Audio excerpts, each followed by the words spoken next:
In this video, we're going to talk about 8 ways to lower your food budget starting today. Coming up next.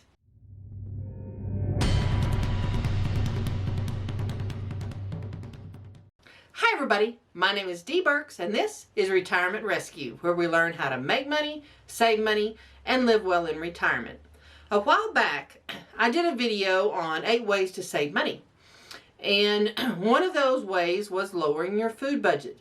Well, since then I've gotten a couple of emails and some feedback that you all would like more detailed information on how to lower your everyday food budget. I think we all recognize that food is one of the largest areas we all spend money on, whether that be grocery shopping or eating out. Part of the reason we spend so much money is, number one, we have habits that we have developed over literally years of what we buy every week or every few days. We just do it out of habit. We don't even think about what we actually need and how we can change those habits to maximize our grocery spending or our restaurant eating and be much more efficient and save money. When you're thinking about saving money, food is an easy target because it is a variable expense. You decide every week or every day what you're going to spend on that food budget. And even though some of those decisions are unconscious, once you step back and start looking at those purchases, you realize it is one of the easiest and fastest ways to create more money within your budget to either pay down debt, enhance your emergency fund, or put back in savings. Now, the first thing you need to do before we get into the 8 ways is get your old credit card, bank statements, all your statements, and see how much money you spend on food. Now, don't cheat, because I know what you're going to do. You're going to think, oh, I'll do that next month, and then this month, you try to be good all month. Well, you're not spending that much money on food? Nope, you're cheating. Go back to last year or a couple of months back and see exactly how much money you actually spent, because it's probably way more than you realize and probably way more than you have put in your budget. Now, once you've found that food number, the gross number of groceries and eating out, you can separate those into 2 columns. How much did you really spend eating out, and how much did you spend on groceries? Let's take eating out first. The best way to save money eating out is obviously not to eat out so much, but it's also to be much more efficient. When you think about not eating out, it feels like a punishment because eating out is such a habit for us and part of our daily lives. And for many of us, it is the way we socialize with friends. We go out to eat, we go out to lunch, we go out to dinner. Well, you can be much more efficient at that. It doesn't mean you have to stop or stop socializing or punish yourself. It just means pay attention and be more efficient. This means things like go to breakfast or lunch instead of dinner. The food is half the price most of the time. Or if you do go to dinner, get an appetizer or share a meal with someone. If you have a full entree, take half of it home. You get 2 meals. But looking at those eating out expenses is the first way and one of the biggest ways to cut that food budget. Now, number 2 is stop buying food you throw away. How many people have that bag of salad rotting in the bottom of the refrigerator, just waiting to be thrown away, even though you felt really good when you bought it? Stop doing that. Realize you're not going to eat that whole bag of salad. Sometimes it's actually more efficient from a dollar standpoint to buy a small salad kit that you actually are going to eat rather than a bag of salad you throw away. Now, if you're like me and you live in a rural area or a semi-food desert, one of the problems is being able to get good greens at a decent price. They just don't exist. I can't even tell you how sick I am of eating either romaine or coleslaw, which is probably why some of that rots in my fridge. One of the things that I do is I grow some of the shoots that you would get like at Whole Foods and some of the specialty lettuces on my kitchen counter. And guess what? You don't need a fancy smanchy little machine to do that. You just need a window. In fact, here's some right here. These are some pea shoots that have just sprouted. This container cost me $1. I paid for the pea shoots. They have just a little bit of earth in them, and they have a wet paper towel. I grow a new container of these every week. I grow sunflower shoots. I grow specialty lettuces that you would pay a fortune for at Whole Foods or somewhere like that. And they're things you can't even find in the grocery store. Even if you wanted to pay a lot of money for them, they don't exist here. And so I do that. I know what's in them. I never have to worry about them being recalled. They're very healthy, and they cost almost nothing. If you'd like to see how I do that, drop a little note in the comments, and I'll do a video on how you do this yourself. Number 3, learn to cook simple food with few ingredients. If you are 1 or 2 people, there's no need to cook a recipe that's got 35 ingredients. You can cook a well-seasoned chicken breast and vegetables, and you can freeze those. And that's what I do. I'll cook like 8 at a time, 8 chicken breasts at a time that are well-seasoned. I bake those. And then I'll have several different types of vegetables, like little bitty potatoes or broccoli or something of that nature that I roast off, and then I'll put them in containers in the freezer. It's just like the little frozen meals you buy, but much cheaper and much healthier for you because it's not heavily processed. And you always have one ready. If you get home and you're tired, you don't want to cook.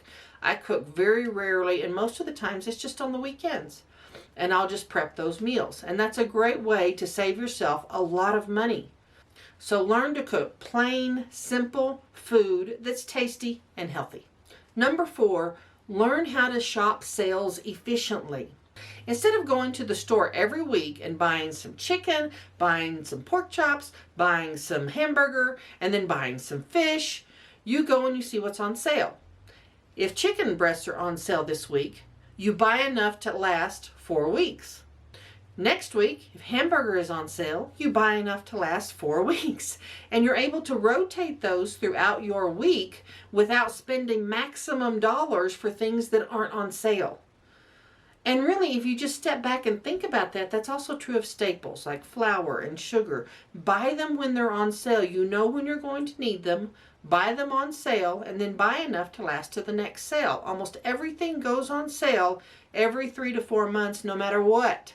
Number 5, shop with a list and stick to it. Or better yet, just go and pick up your groceries. Order them online. Walmart has this feature, and many other grocery stores are now having this feature. Even my local one, which is a Lowe's, will allow you to just go pick your groceries up. Do whatever you can not to wander around the store.